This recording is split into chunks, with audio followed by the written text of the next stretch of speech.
A gente precisa chamar mais o Criomar, porque ele fala com uma articulação e ele consegue expor coisas que são, na verdade, bastante complexas, com uma simplicidade que ajudam até a gente a dizer direito o que a gente já estava tentando falar. E um dos pontos que eu acho mais importante dessa fala do Criomar agora é o seguinte: as pessoas precisam se descolar da ideia, quem está no debate público, quem está no debate sobre política, precisa se descolar da ideia da necessidade de haver uma coerência perfeita interna dentro do discurso. Então, é aquilo que o Criomar estava falando a respeito do militante bolsonarista. O militante bolsonarista precisa decidir se ele é patriota ou ele seria a favor das tarifas do Trump, porque uma coisa não pode ser simultaneamente verdade com a outra.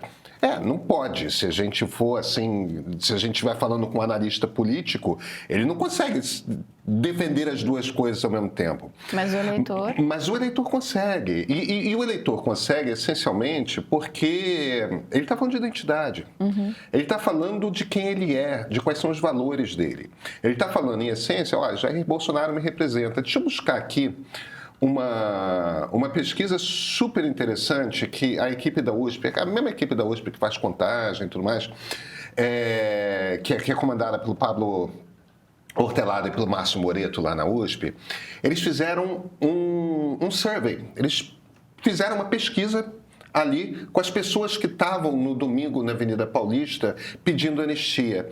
Olha que pergunta interessante. Se o senhor ou a senhora tivesse que escolher apenas uma das opções a seguir, qual delas seria a sua prioridade? Anistia para todos os manifestantes e também para as lideranças políticas acusadas de planejar ou incentivar um golpe de Estado, 47%. Anistia apenas para manifestantes que não praticaram atos de vandalismo ou violência, 25%. Anistia para todos os manifestantes que participaram do 8 de janeiro, independentemente de terem ou não cometido atos de violência ou vandalismo, 16%. Você vê, teoricamente, aquelas 50 mil pessoas ali na Avenida Paulista estavam o quê? Estavam pedindo anistia, mas não estavam. Quando você vai lá e pergunta o que aquelas pessoas estavam ali, o que elas estavam ali era fazendo uma manifestação de identidade. Entendeu? De estamos juntos, fazemos parte do mesmo grupo, que é esse grupo cujo líder político é Jair Bolsonaro. Isso não quer dizer que elas necessariamente concordem com tudo que o Bolsonaro diga, porque elas não estão... Elas estão mais numa vibração que passa pelas emoções e pelos afetos do que numa vibração que passa pela razão, pela coisa cartesiana, pela lógica e tudo mais. A gente está vivendo um período de política em que tem muito mais gente envolvida no debate público, através das redes sociais e tudo mais, e no qual a lógica cartesiana, não é que isso seja raro, tá? Emoção sempre é importante em qualquer eleição. Mas a gente está no momento que política se colou desse jeito em identidade,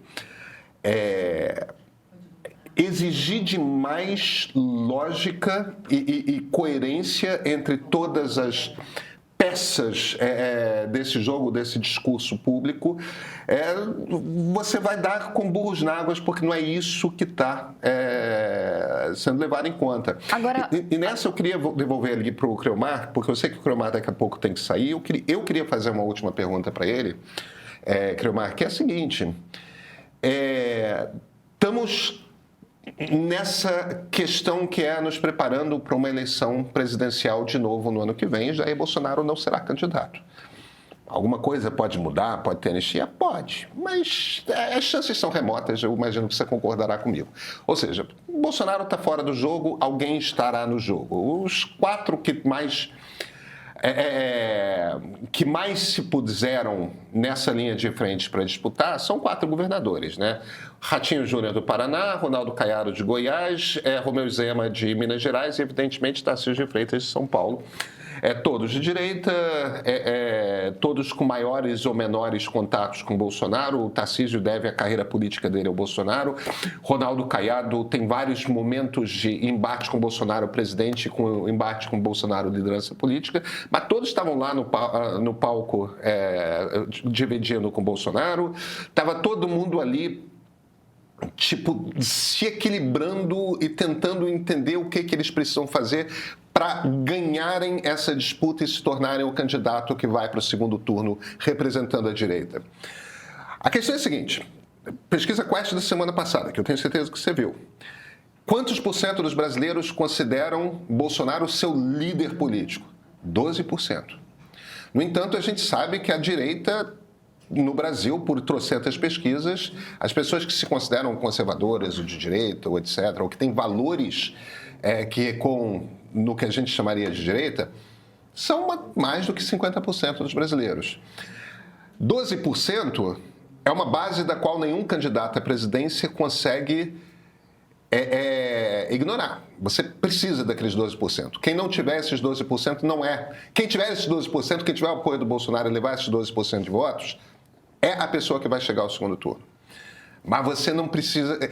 Esse é o equilíbrio que é o equilíbrio complicado, né? Como que você lança um olhar lânguido e sedutor para a centro-direita e, ao mesmo tempo, consegue arrancar do Bolsonaro esse apoio. Tudo bem, o Bolsonaro quer que você anistie, que ele dê a graça presidencial, etc., alguma coisa. Como é que, para o eleitor, que não é nem de esquerda nem de direita, porque o eleitor de esquerda já sabe exatamente o que pensa do próximo candidato, não importa quem seja na direita. Para quem não está nenhum dos dois lados, como é que você olha para esses candidatos da direita e chega a uma conclusão de que, não, esse aqui não vai ser bolsonarista, no sentido golpista, no sentido extremista, etc.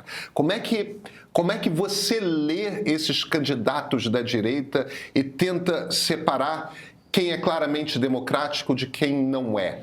Qual é o código que você usa aí, Cleomar? Em que você presta atenção? Tá, eu creio que tem... É uma pergunta bastante robusta. O programa dura 3 horas, né? Isso. Pode ir tranquilo aí. Se fosse ainda quando eu era professor universitário, aquela matériazinha, um semestre para pensar. Pedro, eu acho que tem duas questões importantes aí, começando pelo próprio ato e a foto, né? Eu gosto muito de trabalhar com duas premissas para entender processo político. A primeira delas é que toda a racionalidade vai ser limitada pelas emoções de quem está entendendo o processo. E a segunda é que os atores falam e fazem aquilo que eles acreditam. A partir disso, a gente tem uma grande questão aí que é, nós citamos aqui Zema, Tarcísio, Ratinho Júnior e Ronaldo Caiado. Como a gente está em São Paulo, e aí geraria viés em favor do Tarcísio, eu vou usar o Rio como exemplo. Se nós soltarmos os 4 na central do Brasil, eles vão passar incógnitos. Significa dizer o quê? Significa dizer que cada um deles, tirando ali o seu reduto regional, não tem uma capilaridade suficiente para ser alguém que fale, vale a pena depositar o meu voto. E por que eu estou dizendo isso? Porque o eleitor brasileiro, na nova república, tem várias características interessantes. O personalismo é uma característica interessante, mas tem uma outra que eu acho que é bastante importante, que é o eleitor médio não gosta de desperdiçar voto. Isso quer dizer, vou votar nesse cara, ele é legal, mas ele vai perder, não vou votar em quem perde, porque o brasileiro, a vida do brasileiro é muito difícil. Então a gente quer ganhar, né? O cara quer ganhar, poxa, você quer ganhar, a vida já sofre, né? Assim, você sofre com o seu time de futebol, você sofre com... Então assim, o cara quer ganhar alguma coisa, a eleição é onde o cara quer ganhar. Então, eu sei disso, possivelmente os assessores desses potenciais candidatos sabem disso, os candidatos sabem disso e, mais importante nessa dinâmica, Bolsonaro sabe disso. Então, o que nós vimos no fim de semana foi um beijamão. Todo mundo foi lá, abriu mão dos seus critérios e das suas premissas ou das suas brigas anteriores para estar lá beijando a mão do Bolsonaro para ter uma foto e dizer, olha, eu sou a favor da anistia. E aqui talvez tenha um elemento que os dados que o Pedro trouxe são muito significativos, que é, até aqui, e hoje é dia 9 de abril, estou aqui colando no seu computador, hoje é dia 9 de abril. Hoje, dia 9 de abril, a tendência, se você me perguntar de qual tendência eu acho que vai ser o grande elemento da eleição do ano que vem, não vai ser a anistia, é geladeira. Isso quer dizer, o cara vai abrir a geladeira em casa, a geladeira está vazia ou a geladeira está cheia. E aí tem uma premissa que eu uso como mantra. Se a geladeira está cheia, você vota no governo. Se a geladeira está vazia, você vota na oposição.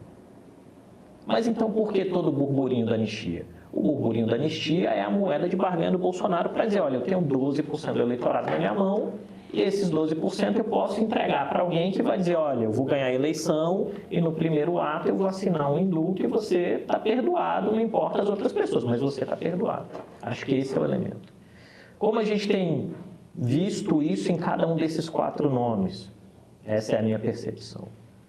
Tarcísio talvez seja aquele que mais faça ping-pong, né? Isso quer dizer, ele está na manifestação com o Bolsonaro no domingo, na terça-feira ele está no STF e elogia o sistema eleitoral.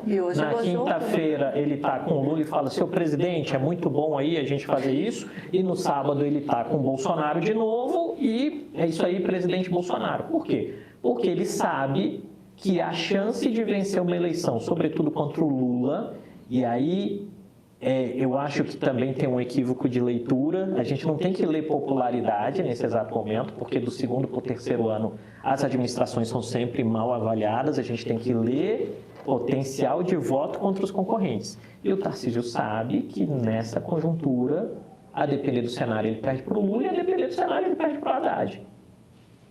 Então, ele tem feito esse movimento de ping-pong, em que ele quer ser visto como o bolsonarista moderado, que é o jargão que se construiu ao redor dele, né? E aí vem um ponto que é dessa confusão cognitiva para o analista de dizer, mas não dá para ser bolsonarista e moderado. Para o eleitor, dá. E aí o Tarcísio está jogando esse jogo. Quando a gente vai ao Caiado, o Caiado tem uma tentativa de se antecipar no movimento e se lançar como pré-candidato para dizer, olha, eu estou aqui, coloquei minha casinha, coloquei minha bandeira. E aí, olha que interessante, o Caiado dá uma entrevista uns 2 dias antes da manifestação em que ele usa uma frase muito forte que ele diz assim, não sou o preposto de ninguém. Né? A frase é essa, não sou o preposto de ninguém, não lembro o veículo. E no domingo ele está no palanque do Bolsonaro. Que é uma sinalização de que assim, olha, eu não sou preposto de ninguém, mas se você quiser me dar esses votos, eu aceito. Não pode dispensar. Não posso dispensar, porque Bolsonaro, no fim, é indispensável. O bolsonarismo é parte do sistema político, gente. A gente tem que aceitar a realidade de que o bolsonarismo é uma força política que se tornou parte do sistema político. Ela tem que ser considerada, ela tem que ser respeitada, ela tem que ser avaliada, ela tem que ser compreendida. Fez o movimento, lançou uma candidatura que ele não sabe se ele vai levar até o final, mas se posicionou e não quer estar mal na foto desse eleitor conservador, né? Porque o estado dele é um estado muito conservador. Você vai no Ratinho Júnior, o Ratinho Júnior depende do Kassab. Se o Kassab quiser dar um banho de loja no Ratinho Júnior para ele ser candidato, pode funcionar, o PSD é uma estrutura muito robusta, pode encaixar, pode acontecer. E no fim o Zema, que talvez, Pedro, desses 4 pré-candidatos, tenha muita clareza de que ele não vai ser o candidato. Então, ele está se posicionando no sentido de repente, ser um vice de alguém. Vice do Tarcísio, né? Muito provavelmente, do Caiado não, mas vice do Tarcísio ele aceitaria, porque para o Zema faltam o partido, a estrutura, o carisma e os votos. Né? Isso, gente, não é juízo de valor. Não é juízo de valor. O Zema foi eleito pelo Novo, em um momento em que o Novo elegeu 8 deputados federais e elegeu o Zema. A expectativa seria, linearmente, isso é importante, né? A política e a vida não são lineares. Por isso que eu me assusto muito quando o cara fala, linearmente vai acontecer tal coisa. Não vai, né? O ser humano é o átomo que pensa. Então, ele está girando aqui, ele fala, parei, não estou afim, vou fazer outra coisa. linearmente se achava que, ao vencer um estado muito importante, isso daria ao Zema a capacidade de ganhar muita robustez, aumentar os números do Novo em Minas Gerais, e isso geraria um desdobramento que aumentaria os números do Novo nacionalmente. Não aconteceu. O Novo encolheu para 3 deputados, se eu não me engano. Se eu estiver errado, gente, vocês que estiverem assistindo podem me corrigir, eu não tenho compromisso com ele. Reduziu para 3 deputados. O Zema foi reeleito por uma questão muito mais de que, em Minas Gerais, o eleitorado passou a odiar as forças que dominaram a vida política, que eram o PT e o aécismo. Então, rejeitaram Aécio, rejeitaram o petismo, o Zema ganhou de novo. Mas, nacionalmente, não tem projeção. Não tem projeção porque falta a ele essa capacidade comunicacional, por exemplo, que sobra para o Nicolas Ferreira. O Zema não consegue. Então, o que a gente tem aí, no fim das contas, é que essa direita, que está no momento ascendente desde 2013 e que encontrou em Bolsonaro o cara que tem a capacidade de enfrentamento ao petismo, né, como força política muito organizada e muito robusta dentro da nova república, qualquer que seja o candidato, ele precisa do Bolsonaro. E aí vem um ponto que é muito importante, Pedro. Qual o nível de compromisso do bolsonarismo com a democracia, né? Aí a gente vai cair num outro debate, por isso que eu falei que ia demorar 3 horas a resposta, desculpa, que é o que a gente está dizendo que é democracia. Porque nisso a gente tem um ponto de ligação entre o Trump, o Bolsonaro, o Milei, o Orbán, o Andrzej Duda e o Netanyahu, que é essa democracia liberal de instituições que são teoricamente fortes e que a gente debate todas as semanas aqui no meio e em outros lugares. Essa democracia liberal foi eficaz em uma série de coisas. Por exemplo, no Brasil ela foi eficaz em termos de controle inflacionário, o Plano Real é o maior legado da democracia de 88, e foi eficaz, por exemplo, na vacinação e erradicação de alguns tipos de doença. Mas ela fracassou em segurança pública, ela fracassou em saneamento básico e ela fracassou em termos de prover educação universal e gratuita para os pobres. Né? Esses 3 fracassos alimentam um exército de reserva em termos eleitorais que quer votar em alguém que possa implodir o sistema político. Não necessariamente porque a galera quer transformar o Bolsonaro ou qualquer cara de direita num imperador, num ditador ou algo do gênero. É só porque a regra do jogo, como funciona, não atende aos interesses dessas pessoas. E é isso que pedaços do governo no Brasil e das instituições no Brasil não entendem. É isto que os democratas não entenderam nos Estados Unidos. Né? Não entenderam em tomar uma surra histórica do Trump. É isso que os peronistas não entenderam na Argentina, é isso que a oposição não entendeu na Polônia, é isso que a oposição não entendeu em Israel. Tem um nexo causal entre o fato de a gente viver numa era de incerteza, de ter um enorme número de pessoas excluídas e a rejeição dessas pessoas a nomes tradicionais e às estruturas de poder tradicionais. E não necessariamente elas querem uma ditadura. Elas querem que a geladeira esteja cheia, que os filhos tenham perspectivas, né? E que elas tenham emprego. E aí a gente volta lá no toco da primeira resposta. Eu sei que você quer fazer uma pergunta, só deixa eu terminar. Aí a gente volta lá na primeira pergunta. Por que o Trump está jogando um toco de carvalho na engrenagem do relógio do comércio internacional? Porque ele prometeu para essas pessoas um oásis. E qual é o oásis desse trabalhador americano do meio oeste, né? Sobretudo? Esse oásis é uma série de TV dos anos 50 do ponto de vista alegórico, onde o cara consegue financiar uma casa decente no subúrbio, ele tem um carro novo, a mulher dele vive bem. Gente, meu ponto não caiu porque eu não quero ser interrompido, é só porque ele me encaixou na orelha mesmo. E esse cara quer tudo isso de uma vez, e o Trump promete isso para as pessoas. Né? E ao prometer isso para as pessoas, ele diz, olha, você vai ter, mas tem um custo, a vida vai piorar um tiquinho antes de melhorar. O Milley falava isso também, né? E aí, à medida que a vida piorar um tiquinho, quando ela melhorar, ela vai melhorar muito, que é o mesmo discurso do Milley, que é o mesmo discurso do Bolsonaro, em algum sentido. E é um discurso de rejeição ao status quo. E aí vem a pegadinha que eu acho mais interessante, que é o progressismo político, que historicamente nasceu como uma força de rejeição ao status quo, está hoje colocado em um canto, ou um corner, para quem gosta de boxe, em que o progressismo virou um defensor da lei e da ordem. E ao se tornar defensor da lei e da ordem, você cria um curto-circuito cognitivo que é, cara, eu estou defendendo uma estrutura política, social, institucional que, em algum sentido, não está atendendo a vida das pessoas, não está resolvendo a vida delas, mas eu estou dizendo que isso é bom. Muito provavelmente, se você não tiver uma liderança carismática muito competitiva e muito capaz, como é o caso do Lula, do ponto de vista eleitoral, o resultado disso é derrota eleitoral. Vai vir um Milley e vai atropelar, como fez com os peronistas, vai vir um Trump e vai atropelar a Harris, como aconteceu nos Estados Unidos, e eu acho que esse é o dilema, né? Que vai jogar em outro debate, Pedro. Aqui é a provocação para você me convidar de novo, que é qual o caminho do progressismo no pós-Lula? Não tem. Porque não tem nome, porque não tem ninguém que ganhe eleição de síndico de condomínio. Mas aí se você jogar para a direita, qual é o futuro da direita sem Bolsonaro? Aí a gente tem um ponto importante, porque tem potencialmente nomes que estão começando a jogar a Premier League, desculpa aí pela alegoria futebolística, gostamos, né? Que estão começando a jogar a Premier League e estão entendendo como estruturar um discurso e convencer pessoas e que não tem pressa porque são muito jovens.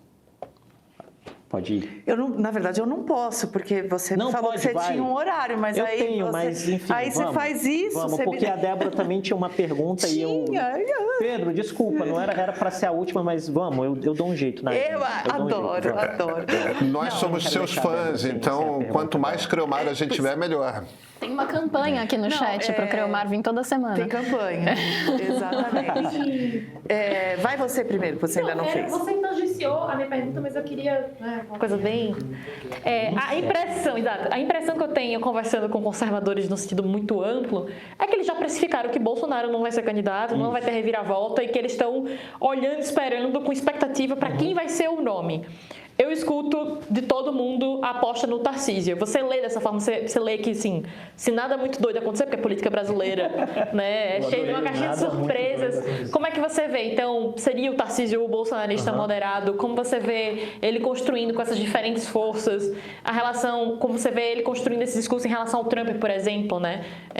Vai fingir que nada aconteceu, que não vestiu o bonezinho. Que não vestiu o bonezinho. Como é que você enxerga esse posicionamento e essa relação com esse eleitorado mais amplo, não necessariamente só o bolsonarista ali aguerrido? Tá. Eu vou começar isso aqui lembrando uma conversa que eu tive com o Pedro. Eu não vou lembrar o nome, Pedro, mas era um negócio que você fazia no YouTube que você entrevistava as pessoas. Conversas com o meio. Eu acho que era isso, né? E aí, o Pedro, a gente estava conversando sobre política e o Pedro soltou um negócio que eu achei genial, que ele falava que São Paulo sempre vai votar em um cara que seja a encarnação naquele momento do Partido Republicano Paulista. É o cara que vai fazer estrada, que vai construir uma obra, gestorzão. Né? Nesse aspecto, o Bolsonaro foi muito inteligente em colocar o Tarcísio no jogo. Porque o Tarcísio é esse cara, né, que surge no DENIT com a Dilma e vai se transformando camaleonicamente e se colocando nessa posição. Para um bolsonarismo muito duro, sempre há um olhar de desconfiança para o Tarcísio. Que é, ele muda de opinião, ele vai... Mas assim, do ponto de vista da sobrevivência política, ele sabe exatamente, ele tem um plano. O plano é, eu vou aqui e por isso, por exemplo, que ele não está no PL ainda. Né? E os convites são feitos desde o primeiro momento, está no Republicanos por quê? Porque o Republicanos é um partido que quer se colocar como conservador, mas é um conservador que trabalha dentro de uma lógica de normalidade do desenho democrático que a gente tem. Não por acaso, o deputado Marcos Pereira é um cara que vai na TV e diz, olha, não faz sentido nenhum discutir anistia antes de ter uma condenação. E aí toma pancada de um monte de gente, mas ele diz, gente, é o direito. O problema é que ele está pagando o preço de dar uma resposta racional para uma temática que é muito emocionalizada. Né? O que seria o mundo ideal, o melhor jeito de ir no Tarcísio? O que seria o mundo ideal para o governador Tarcísio de Freitas? Que por algum milagre, por alguma lógica taumatúrgica da política brasileira, ele não precisasse ser candidato à presidência da República em 26. Não precisa ser candidato, ele é reeleito passeio no parque em São Paulo, inaugura metrô, essas coisas que o pessoal aqui gosta, né? Metrô, túnel, piscina, parquinho, inaugura tudo. Em 2030, sem Lula, é dele. Qual é o problema? A história não é linear, né? Ou a frase que você disse que eu achei muito boa, é tudo muito doido. Então, é tudo muito doido. Não, em 2030 o Bolsonaro volta. Mas aí, em 2030, Se não tiver preso. o Bolsonaro é passado. É passado, né? Porque sem... Como é que você vai fazer? Tudo bem, você pode até usar uma inteligência artificial, mas assim, prisão significa dizer que não vai ter vídeo no YouTube todo dia. Sem vídeo no YouTube todo dia, desapegou. A não ser que os caras consigam fazer aí, isso é parte da teatrologia da política brasileira, um acampamento na frente do lugar onde ele estiver preso, igual fizeram com Lula e tal, que não me surpreenderia, porque o bolsonarismo é pródigo em requentar as estratégias do petismo nos anos 90. É tudo a mesma coisa. De falar mal da Globo a outros elementos, é tudo igual. Né? É tudo igual. Porque cola. Porque colava lá com Jânio Quadros, cola com Bolsonaro, colou com o PT, cola com o Bolsonaro, é parte do que nós somos como gente. Né? Agora, Tarcísio vai ter que pagar um pedágio. E aqui talvez seja o grande dilema para o Tarcísio, para o Caiado, para o Ratinho, para o Zema, para o Jorginho, para qualquer candidato que seja candidato e que potencialmente vença uma eleição com o apoio do Bolsonaro. O pedágio é alto. E por que o pedágio é alto? Porque o bolsonarismo, antes de tudo, é um projeto de poder familiar. Né? E ao ser um projeto de poder familiar, possivelmente tendo 12% do eleitorado, o Bolsonaro tem o direito, né? Porque é isso, de dizer quem vai ser o vice, de dar um pitaco no ministério, ou de tentar, vamos lembrar aqui a relação Lula e Dilma, quando surgiu a conversa de que o Lula ia ser casa civil da Dilma. Né? Por quê? Porque quem apadrinha na política, gente, cobra pedágio. E quem está aceitando o apadrinhamento sabe o pedágio que vai ter que pagar. Tem que mandar o BCs com papel. Ele vai ter que mandar o BCs com papel. Que é, por exemplo, quem não quer o pedágio corre o risco de fazer uma campanha sozinho. E aí a gente tem que a política brasileira é pródiga em destroçar essas pessoas. A gente tem o exemplo do Ciro Gomes, a gente tem o exemplo da Marina, a gente tem outros exemplos. João Dória, né? Eu não vou pagar o pedágio para ninguém. Tá bom, será? A gente tem ali um negócio chamado moedor de carne, que são as vontades eleitorais. Você pega esse candidato que não quer pagar pedágio, você coloca esse candidato no moedor de carne e faz 3 passagens para ficar bem limpinho. E acabou.